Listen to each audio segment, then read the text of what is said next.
Hey Sharad, how's it going, man? It's going good. How's it going with you?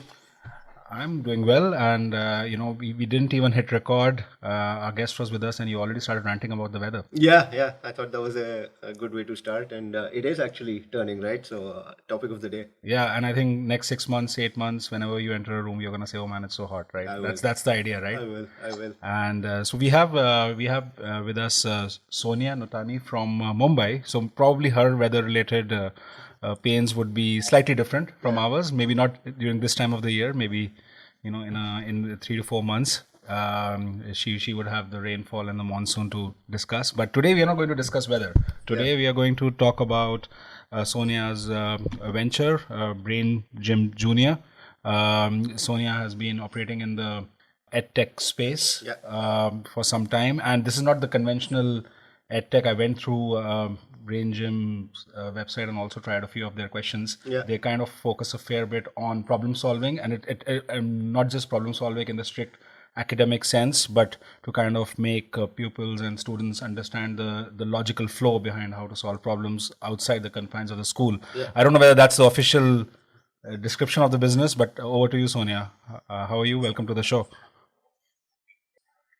Thank you so much, Nikhil and Sharad. I think the introduction has been very interesting. I feel very happy when someone tells me they've gone and solved the problems, and most people feel really happy when they can solve a 10-year-old's problems. Yeah. So Yeah. if you manage to get it right, kudos to you.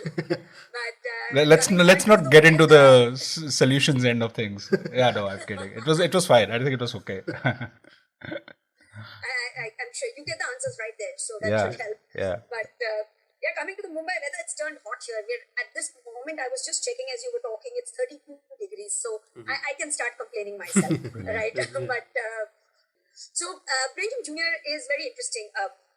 We started it with the concept of we want to teach children how to think, not what to think. We just felt that there is just so much of instructional learning around the world. I'm saying around the world, and in India, more so, right? Because of the nature of how we are as a country and the way we operate in terms of education and our curriculum.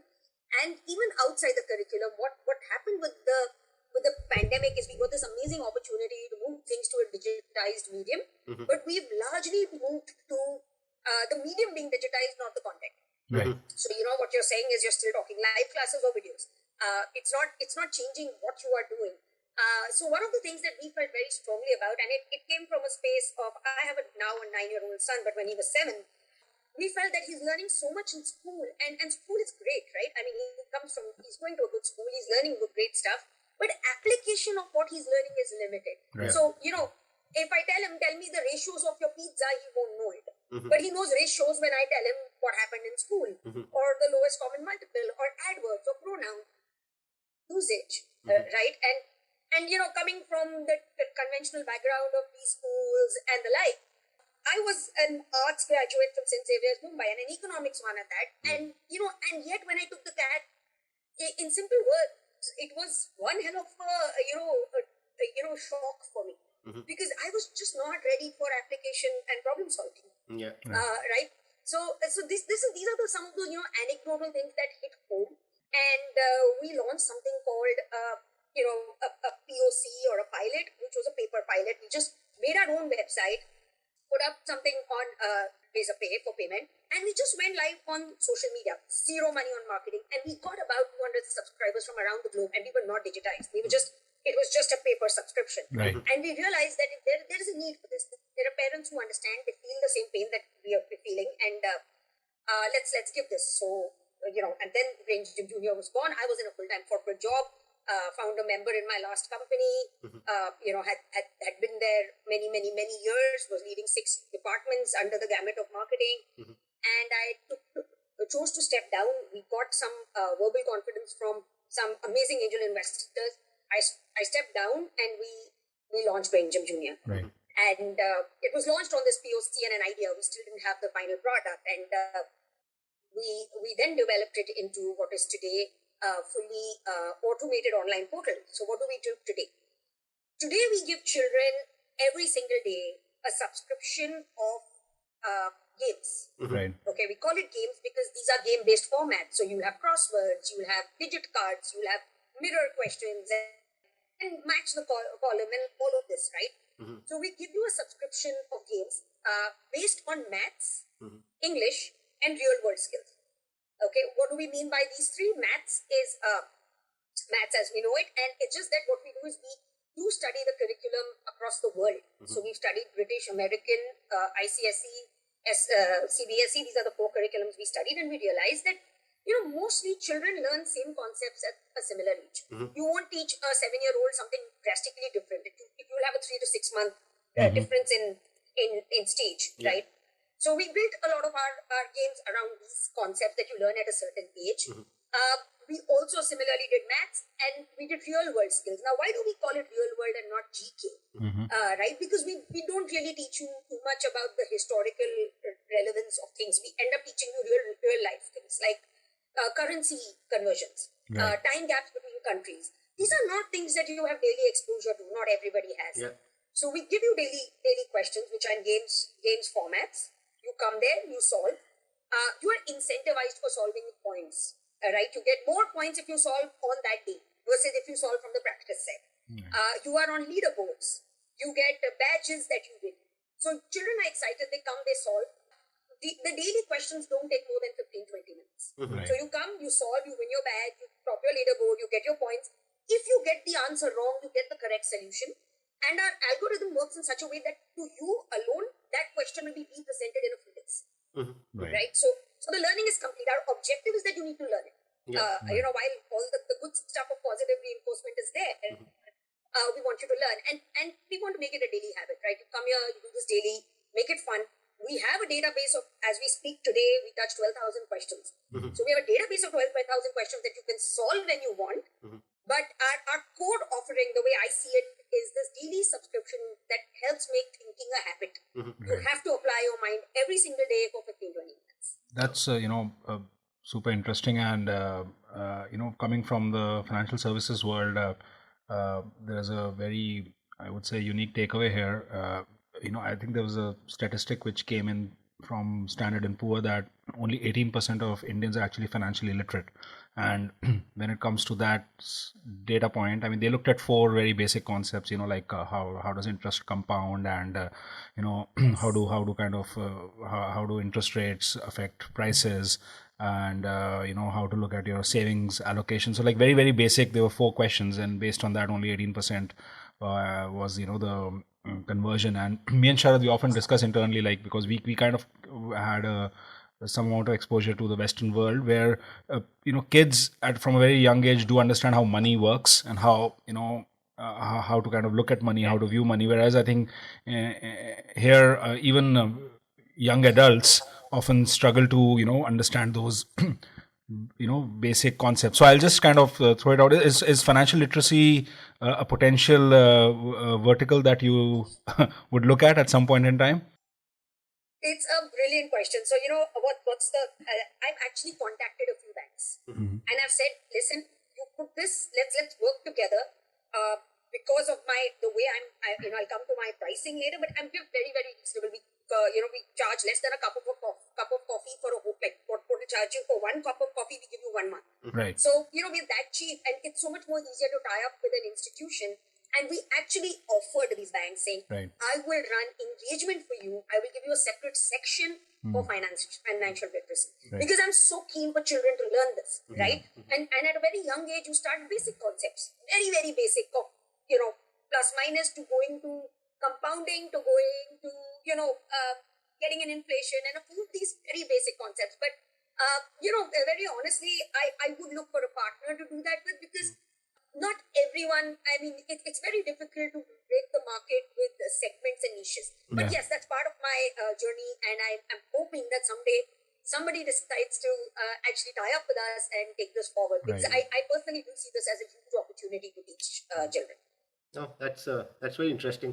I just want to sort of, Sonia, ask you about the strategy behind the content, right? I mean, and the reason I ask is children is a very unique demographic, and and let's go from the other end, which is the cartoon sort of way. Like the one significant way which they are different from is they can consume the same thing over and over again. Adults typically after one thing they move on to the next, but children can watch the same cartoon episode 5 times also. Like in that context, like your audience is primarily children, so how do you sort of differentiate every day? Is that must be a challenge, right, to keep coming up with new content, or are you actually playing into the fact that you can just reuse the same content multiple times, so and that helps scalability in a way? No, so it's very interesting. We haven't repeated even one single question. Okay. So I'm amazed at our own ability to create, and I say that I don't mean it for the founders, I mean it for the team, Yeah. right? And we have weekend brainstorming sessions on theme gathering, Okay. and because we do up to 100 questions a day, Right. right? So anything between 45 to 100 questions a day is what we do. Yeah. And the complexity decides the number, not we have a minimum number that we publish. Right. And we try to stick to a theme, right? And every weekend we're like, we're brainstorming with teachers, we're brainstorming amongst ourselves, and we're like, aaj naya kya kare? And we've sustained so long, so I'm guessing that, creativity comes when you push it. Yeah. And it happens. But, you've asked me a good question on content strategy, because we have two schools with us, okay, and we got them really early in our journey, and they've been fantastic for us. There's the confidence, seeing the engagement of children, it's been a great journey. But what we also realized when we spoke to other schools, like, it's very difficult to go and do non-academic content. Okay, when I say that, I mean curriculum based versus non-curriculum based. Now, technically, what we are teaching has a shadow of academics, right? Yeah. We are actually sharpening maths, English, and real world skills for the right age groups, for their children of a given category, right? We personalize and customize, and I'll come to that. But we basically are giving things that children anyway will learn in school, and we're teaching them to actually apply their mind on concepts that they learn in school. But when you go and speak to schools, they are very, very keen to work with curriculum, right? So we took a very, very conscious call saying, we'll stay true to what we are offering. The objective is it has to be over and above. We are education beyond academics. Yeah. And yet it's education, right? So that's one piece that I would like to put out there, that our core offering, our D2C offering, is a layer of telling children, you learn in school, you apply on BrainGymJr, you win in the real world. Right? It's a very simple equation for us. That's one part of the content strategy that we have in mind. When it comes to repetition that you mentioned, we have 16 formats, and these 16 formats are completely coded and owned by us. So we are a product. Okay, we are a product-led service. So we are probably a rare SaaS in a D2C space. Okay, because we have a daily subscription service, but it is based on a very strong product fundamental.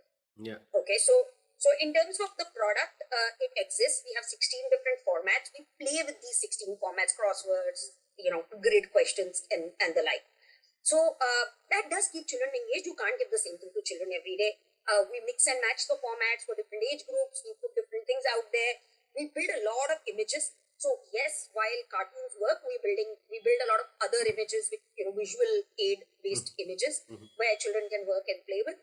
So we do all of this to keep the engagement rate, the excitement rate, the novelty of it out there. Yeah. So that we do work with that. Yeah, gamification has been such a big theme, right? Even for adults as well. Another interesting thing is, since kids are engaging on a daily basis, right? You're probably sitting on very valuable data on it, and it's coming in every day, right? Because there's a loop that's getting closed every day. Unlike a traditional offline classroom, you're consuming, but then at the end of the year, you go for 3 years, 3 hours and try to spit it out. But this is on a recurring fast velocity basis. So that data, like, are you guys using that data to sort of develop profiles? And I mean it in a very positive way, to sort of give detailed feedback on what the growth areas are and things like that. Like, because that kind of data is very valuable, right? Especially at such a young age. So that you got it absolutely right there, because the objective, okay, for us is now we're moving this to, our roadmap includes building cohorts around this data, and then introducing options, which are largely children-related options for parents to move on, right? My age group is ages 5 to 11. Right. That's my entry point. So I sort of, the children who work with me will sort of mature at 12, right? So at about, we have a 13 and 14-year-old also. So it's not like, but if I had to put a large boundary condition, it will be 5 to 12 are the children who are with us. After this, and I know so much about them, I give speed and accuracy dashboards anyways to parents. Parents know exactly how their children are performing from a speed and accuracy point of view, how much have they accomplished, etc. Right? Now, beyond this, we also give points. So we are going to use these points and we're going to put up suggestions to parents, saying these children, you could, redeem these points and take on these 2 or 3 other courses or vocations or career options or learn chess. But we want to make it an education value chain. So that's how we're going to work on giving options, and those will obviously be customized basis the children and their performance and the information that we're gaining from these children. Right. And if you just take a step back in terms of the broad areas that you focus on, right? Like you said maths, you said English, as well as real world skills. During the R&D phase for the product, what were the biggest actual learning gaps that you were able to unveil and which you tried to fix through your product in terms of learning outcomes when it comes to students or kids? Okay, so it's a very interesting question again, because that's what actually drove us to do this, right? So we found about 3 or 4 learning gaps. The first one I spoke about when we started working itself, and I said, there's so much instruction, there's zero application. So children know definitions, but they don't know how to apply the concept, and what's the point in the long run, right? So that was one very, very big learning gap, that we didn't have a problem with the concept per se, but application was a huge issue. So that was a gap that we felt. 2 was discipline. Children do homework because they're told to do homework. There's no, your auto mode is not to think of a solution, right? So we wanted thinking to become a habit, build a discipline, like how adults read newspapers. Children should be able to apply their mind firsthand. They should start thinking like this. Right. And the third very important thing is connecting the dots. So we felt children were learning in silos. Right. Okay. So you learned English in a silo, you learned maths in a silo, but you never could put up a whole theory and, think of it with children, right?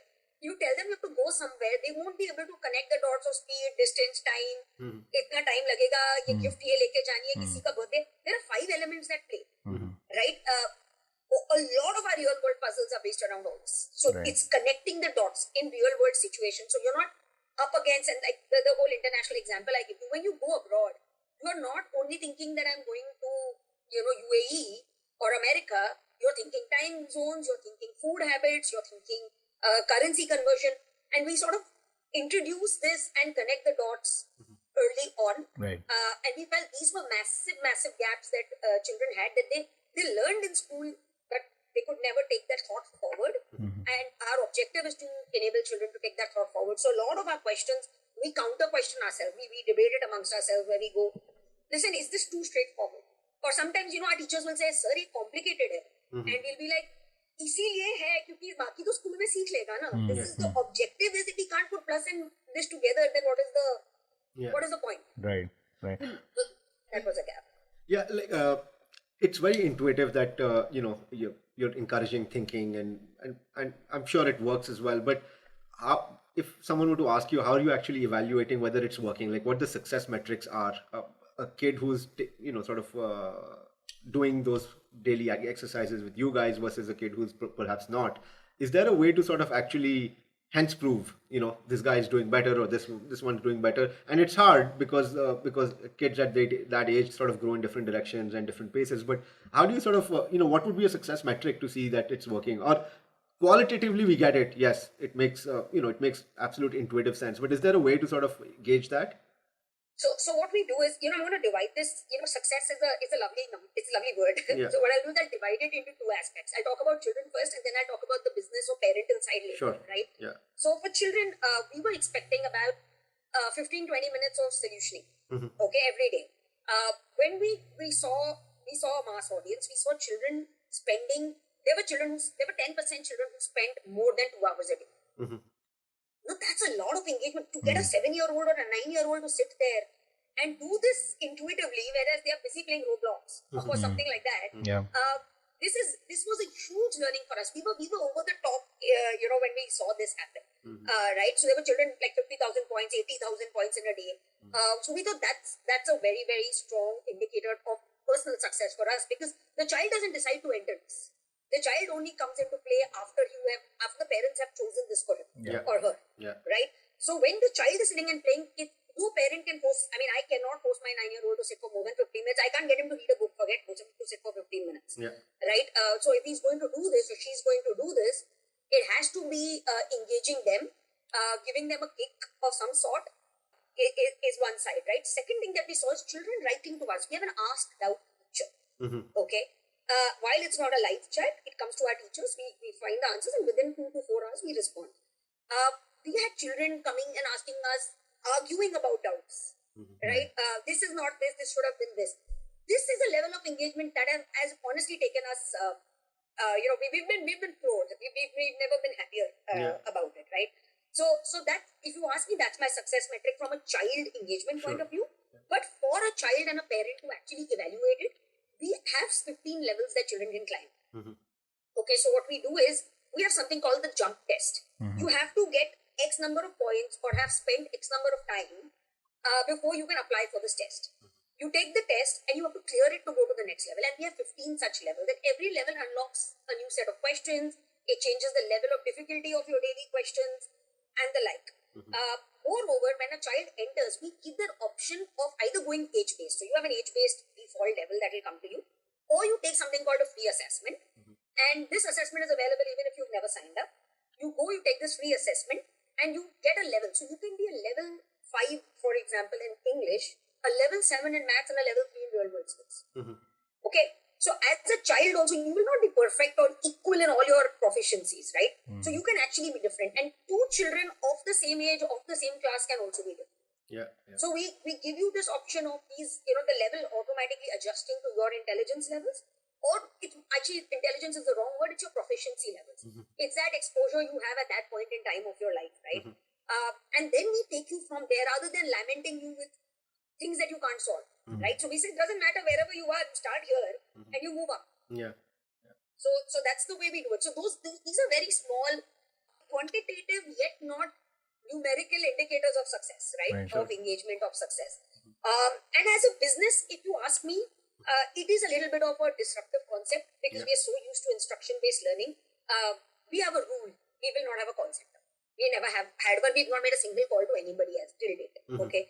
Now, if I've still got paid subscriptions coming from retail, for me, that is success. I mean, it's big. It doesn't come easy. And I've even got people purchasing my subscription on Amazon. People I don't know, obviously. So these sort of things, we've got some people coming in internationally. We've got payments from UK and US. Again, zero marketing there. It's all organic. Right. India, we do some basic performance marketing for the last 2 months. And there, of course, we've seen the app download and all coming through. But the payments coming through, even before we gave a free trial, we started a free trial very recently, but before we gave a free trial, we had payments coming through. For me, you're a brand new B2C brand, you've never really, nobody knows you, and you've managed to get people to purchase your product online without knowing you. It's validating from a product market fit point of view. Right.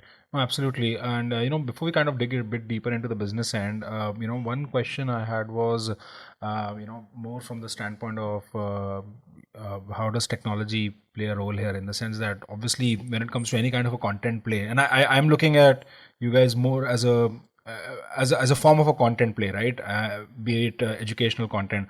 Now, on the demand side of things, when it comes to distribution of educational content, lots of automation is happening, and like you also were mentioning that the content gets tailored depending on performance of the student, and all of that with data can get refined more and more. The thing that is challenging on content is from a supply end, like who's creating the content, right? I mean, that is still even though, like you mentioned that you have around 16 formats, but that for me again is a kind of it's an output rather than an input. It's the format of the question that comes in rather than what actually is in the question, right? So that exercise is probably still done in a manual fashion. You have tie-ups with schools who help you, who provide you input in that. Do you see, the creation of content, especially in the educational realm, to be an automated exercise at some point in time in the future, or do you think the answer is that no, it is not, and it doesn't have to be, because that's also a fair way? It's a good question. So my content is my moat. And I don't tie up with schools for content. Schools are my customers. Yeah. Schools have bought my service. I don't have a single school tie up for content. What I do have is a very strong value chain, which we have built, and where we do personal quality checks. And see, that is not something I intend to ever let go of, purely because I can scale anything and everything in the world, but if my content falls, as you said, it's not worth it, right? So what we do is we have a value chain where we have teachers. Right. So we do themes, we pass them to our teachers. The teachers are trained by us for first 3 months. Right. And only then do they, we've got a step up program for the teachers as well. So we sit and train the teachers for 3 months, where we partner with them on the content. They write the content. We do a quality check. It goes to another team who makes the imagery, the graphics team. They do a quality, then we do a quality check. Then it goes to the ops team who does the upload on these formats. Right. Then we do a quality check, and only then the content comes out. And we have a weekly calendar. Right. And we run on a full supply chain out here, right? So we intend to own our content through and through. We have new concepts coming in. We have new formats coming in. We have new but we intend that this is like having the supply chain in any probably a beverage business or something. That's the core, right? At the end of the day. So we see our content ops as a very, very important and critical role for us. Right. Today, the quality as well as the efficiency of this is closely held by us, and we intend to continue keeping it that way, because content is very critical. Otherwise, people will stop coming. Yeah. Right. Even then, it's not. It is manual to that extent. So you might find a typo error which has slipped 4 levels of quality check. Right. It happens. I'm not going to take that away, because you're churning 100 questions a day, and no amount of size or scale can take away the checks, right? Yeah. So if you ask me, well, content is very critical, but I will go back and say, Nikhil, that also our software is very, very important to us, because today, how many people are doing product-led approaches, right? People are simply using a communication software. Yeah. Right? We are saying we're not a video, we're not a live class. We are saying that we actually own this. So if you ask me, my Coded's owned product has 0 hops. So there is very little chance of anything going wrong in terms of a slip in between my experience. Right. My only hop is for payment. Right? So all of this is self-coded. It's owned by us. It's in one environment. It's fully scalable. My size is on cloud, so it's all of it is when it's owned, your product also becomes very, very critical to the experience. Right. Yeah. So the product is important, but the content is what, as a B2C side of my business, my content is king. We do intend to develop a B2B side of the business, where we can even offer this product for people who want to curate their own content. Right. So we can also break it down into modules and offer it. But that's not right now. That will pick up once we are big enough on B2C. Right. So, like currently in the current format, parents are your target customers, or is it schools? How do you normally go around it? I mean, in terms of go to market.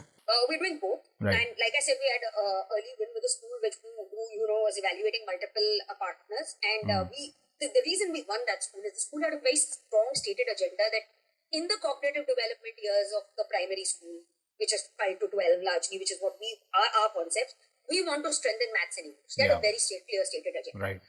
So when we went through like trial by fire, right? Teachers went through our program. We had multiple calls with them, detailed questions.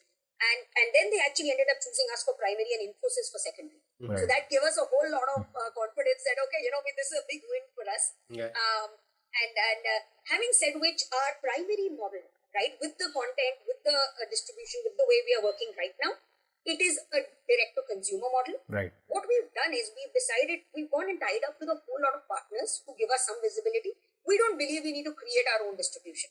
Okay, Right. because I don't need it. I am an add-on product. Yeah. I am supplementing academics. So, and we want to be very, very low cost. We intend to be very, very low cost. So what we've gone and done is we've done some tie-up. We've got a tie-up with, say, Quicksilver. So we have gift cards that we distribute through them. Right. We have a tie-up with Visa across the platform. So everybody who Visa card automatically gets a 10% off. Right. Yeah. I have a tie-up with, we are listed on Amazon. We are on Paytm mini apps. right? So what we've done is we've plugged into anybody on a consumer platform because we know it doesn't make sense to replicate the business. There are so many people with so many consumer offerings. Yeah. We want to be part of their journeys and supplement it and add value to it. And that's, so I'm also talking to telecom providers. Yeah. Because today you can do a content based app, why not, you bring it with Hotstar, why not do it with something like this which actually benefits children, Yeah. right? And all you need is any device with internet connection. Yeah. Oh, that's very interesting. So, Sonia, what is the sort of next step? Like, how do you see BrainGym Junior sort of scale up and hit the next level? What are the growth levers? I mean, one is obviously you keep investing in better and better content and sort of hit for higher engagement, etc., and grow number of people who subscribe. What are the other angles that you think can sort of either go wider into the age demographic or sort of hit international geographies more? How do you sort of think about the next 5 years when you think about the business? Yeah, so the next 12 to 18 months will be more about going international. So the next 6 months will be deepening India because India is so big in itself, right? Yeah. I also believe that we have a very strong opportunity for going into a little bit of social sectors because I think that's where they need us the most. Children there don't have the access, cost. I mean, we suit them. For the intellectual audience, anyways, parents are smart enough, they're choosing us. So we want to be available within India. 6 months down, I intend to go more aggressive internationally. I mean, we're already available in 30 countries in their currencies. Right. So if you go download us in the US, you'll get the USD. You go to Singapore, you'll get us in So and we try to keep our content largely agnostic to countries. Right. Yeah. Right. We keep it as normal. We are seeing we recently started seeing people from Cape Town coming in. So you never know what sort of people will find you where. So our objective is eventually to go global. We are a low entry barrier product. Like people can come and choose us very easily. We're low cost, less than $5 in the US, right? For a month. So it's very easy to choose. Or in Canada, it's $7 odd. So you just choose us, and it's much easier, and you get 1 full month of subscription. So we intend to go as international and as broad based. We want to play the volume game as far as possible. So if you ask me, 12 to 24 months is all about building that capability of going global, going deeper into India, widening our reach. In terms of beyond that, I intend to separate the B2C and B2B side. Okay. So my direct to consumer side will be this core offering, and then we've got all the software, we've built a product. We will then go to schools and say, listen, if you want to use this, we'll customize it for you. You believe this is better for your curriculum based thing, or you buy my whole package, which is my which is my content as well, but otherwise we even do software. And lastly, what we intend to do is we are building a small, which I mentioned is what do you do with these points? How do I co-market to these same students who I know so much about? That is another plugin that will be coming soon. So these are the 3 areas of growth that we're looking at in the next, say, 3 years. I think 5 years in a digital world is too long. Yeah.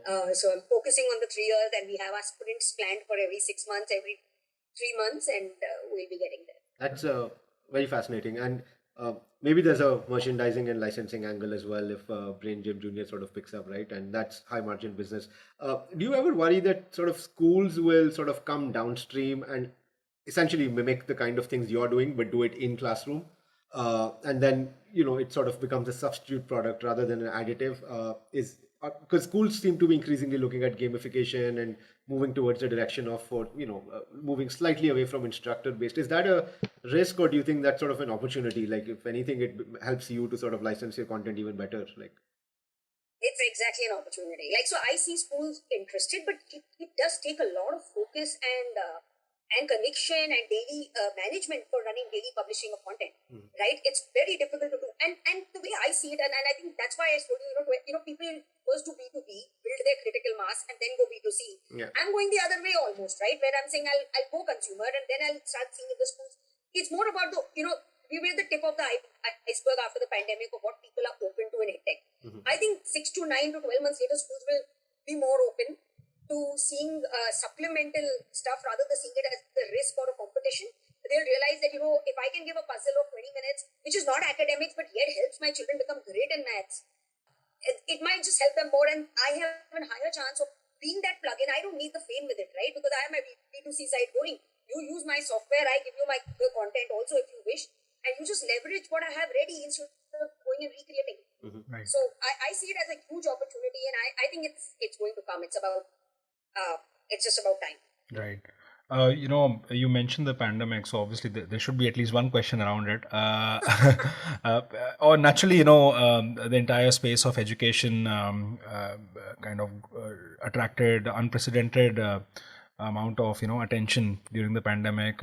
Be it from the perspective of VCs looking at edtech plays, to general interest, to general levels of engagement across all these products. I'm sure in case of your offering as well, you must have seen a pretty interesting spike in terms of levels of engagement, and in terms of students being more and more students and kids being more and more active on your application. But now that we are kind of on the crux of things, probably hopefully opening up, do you see any kind of a correction in that, or do you see that has become like the new norm, that a digital first edtech plays is definitely going to be a done deal when it comes to making sure that it's part of the overall educational package for a child? No, I do believe that you don't reverse time. Okay, you move forward. Certain things the pandemic has done to us, good and bad. It's like saying, will people stop using digital fintech, right, or mediums to pay? Certain things you move forward, right? You don't move back. So I personally, I strongly believe that now, after you've given children devices, and every family has had to make that arrangement. Whether you're doing it on the phone, or you're doing it on a laptop, or you're doing it on a tab.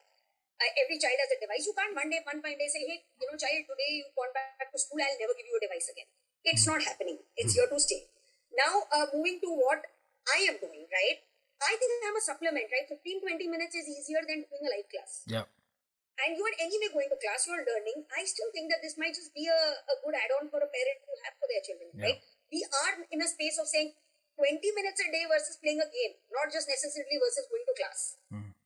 Right? Use this time to play a game, and you'll add value. An app which I really, really admire for being able to crack this is Duolingo. I don't know if you've ever seen it. Yeah, so, Duolingo did exactly this, right?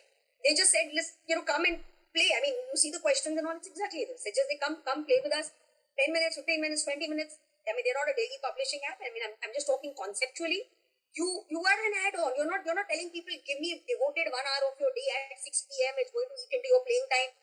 No, a parent can sit with a child over dinner, post-dinner, 15 minutes to BrainGymJr, sit at breakfast. We do it at breakfast. Right? That's the time everybody's sitting, morning, naya question aata hai, dekhte hain kisko 1000 point milta hai. Right.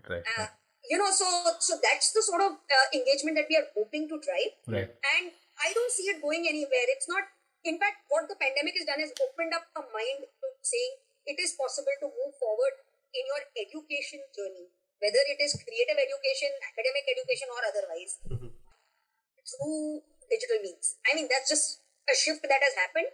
Quality, acceleration, cost, all that will evolve. But the mindset has been moved, and that's a huge shift to us. Right. And but I'll just be like a kind of a devil's advocate here in terms of grabbing attention on a screen. It's a very competitive domain, right? Effectively, like in India, I think an average person has 70 apps on his phone, right? That's the number. And every app, every product is trying to get eyeballs on it one way or the other. Now I understand BrainGym is a different animal in the sense that there is there's a net positive proposition that comes out of it. It is to promote learning. It is to promote holistic thinking. It is not like a Hotstar or a Netflix or a YouTube. That completely point taken. But you are competing against like a interesting animation video that a kid might see on YouTube. That end one cannot control beyond a level. Even though probably this is mandated by parents, so it's it has that official kind of stamp of approval internally. But like, how do you see from a scaling up standpoint, marketing to become a large investment that you would have to look at, or you kind of are of the thought that essentially this is a pure product play, and it's a case of like if you build a bridge, they'll come. No, so I don't think anything works like that. I believe that you have to market, right? You can't expect things to just come to you sitting at home. So marketing it's obviously critical, and which is why I mentioned to you that in order to stay cost competitive, right, and not pile that onto my subscription charge, my style of marketing is doing partnerships. Right. While I will continue to do my own marketing, but I want to be present where anyone has consumers, because I don't want to become expensive for the consumer. It's basic maths, right? The minute I start spending more somewhere, it will start showing in my product. Yeah. Right? And I don't want to start spending more and hence show more my product. I want it to be less than 200 rupees in India for a month. So you would rather go for like complementary brands, complementary propositions, and work with them, and go native in terms of your approach. I'll do both, right? Right. I'll do both, but you're absolutely right. At least visibility, noise, I'd rather do with partners, right? Why?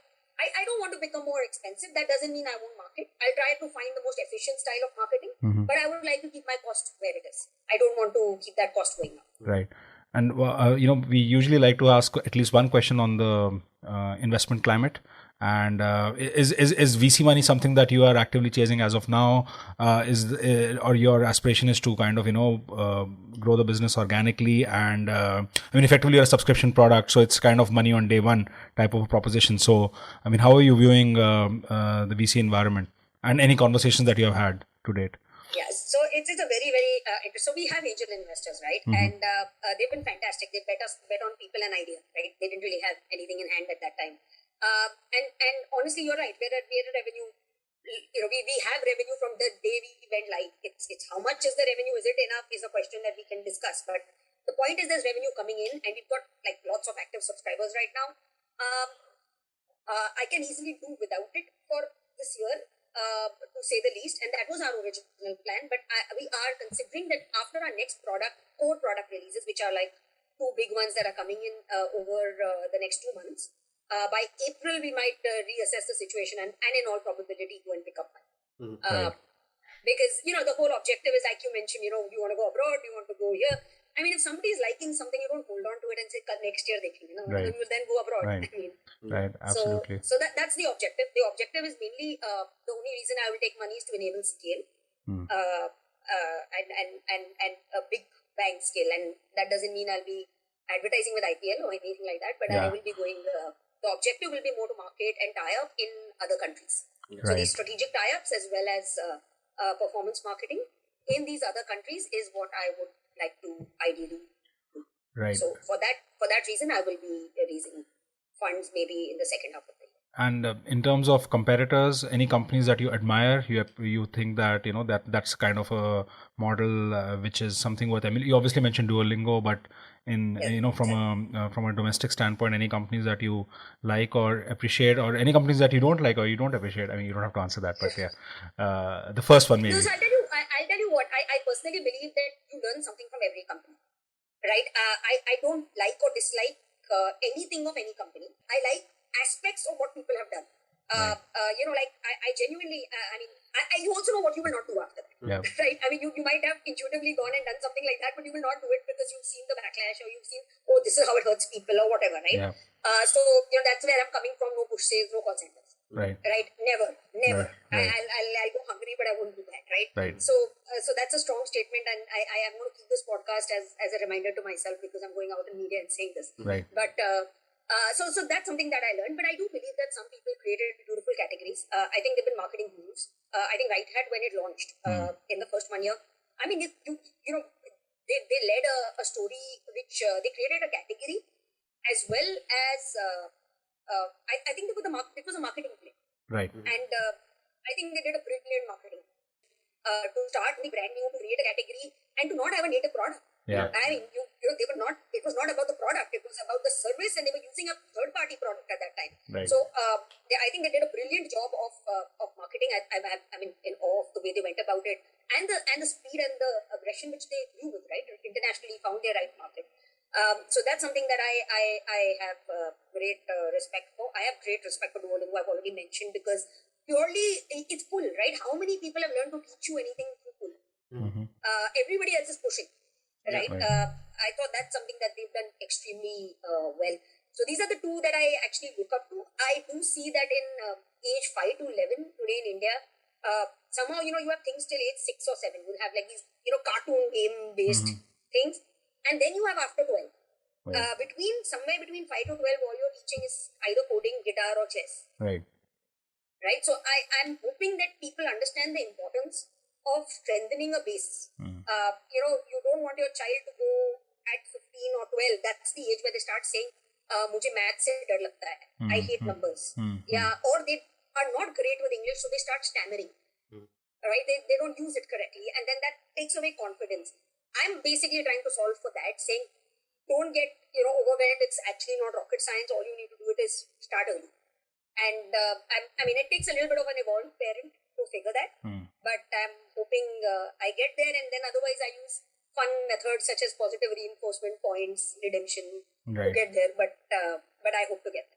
Right. No, thank you so much, Sonia. This was very, very fascinating and interesting to hear BrainGymJr's story, and we'll definitely be, vouching for you guys and watching you closely, and wish you all the best in your journey ahead. And no, thank you for your time.